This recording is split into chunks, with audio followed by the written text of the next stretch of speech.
All right, boys and girls, this week in math, we are starting to work with multiplication, specifically 2-digit or larger numbers multiplied by 1 digit.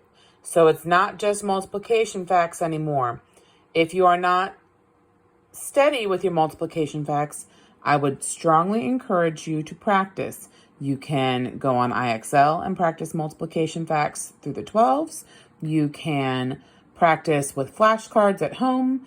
You can use a multiplication table, but you really should be fluent in your multiplication facts at least for the 2s through the 9s.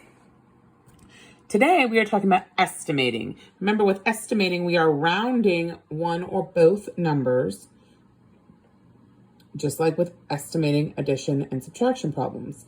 So for this problem here, we have 19 times 5. The 5 is going to stay the same. We are not estimating the single-digit number. We are rounding or estimating for the 2-digit number. So here we go. 19 times 5. The 1 looks to the 9, and the 9 tells the 1 to what? That's right, go up. So that 19 turns into a 20, and then we're going to multiply that times 5 still. And what does that equal? Well, here's where it's really simple. When you get to take and estimate, all you have to do is multiply the 2 and the 5, which is what? 2 times 5 is 10.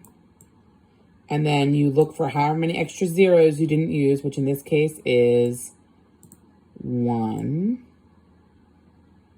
And we add that 0, so our answer is 100. So 19 times 5 is about 100. Let's do another one. Here we have 30. Helps if I actually type in the box, guys. Here I have 34 times 7 equals what? So then when I round,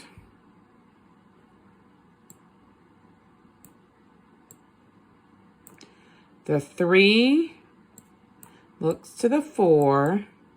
The 4 tells the 3 to, right, stay the same. So that's 30. We're going to multiply it times the same number, which is 7.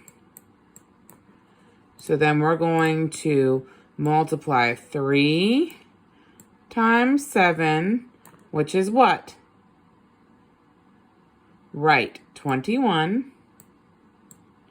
Then we're going to count the zeros, which is just 1, and add that to the end, and our answer is 210. So 34 times 7 is about 210.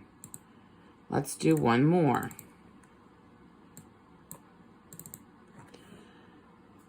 78 times 4 equals.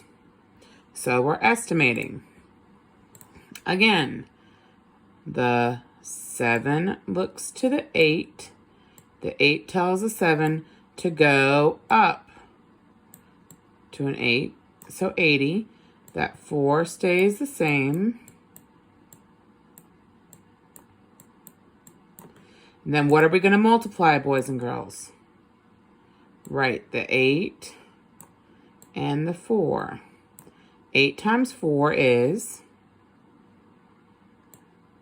32. Good. And then we're going to add however many zeros we have. So our answer is 320.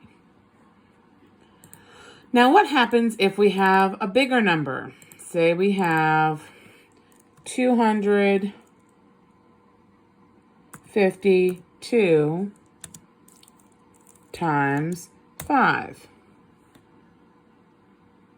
And we're still estimating to find our answer.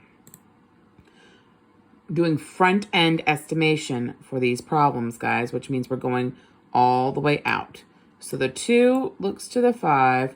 The 5 tells a 2 to go up to a 3. So this becomes 300.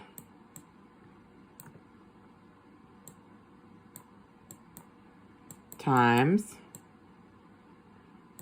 that 5 stays the same. So then we're going to multiply 3 times 5, which is, right, 15.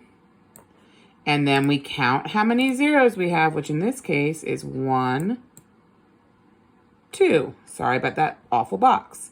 I'll add my 2 zeros, and my answer is 300 times 5 is, or 252 times 5 is about 1,500, because this is our original problem here. I hope that helps with estimating 2-digit by 1-digit or 3-digit by 1-digit multiplication.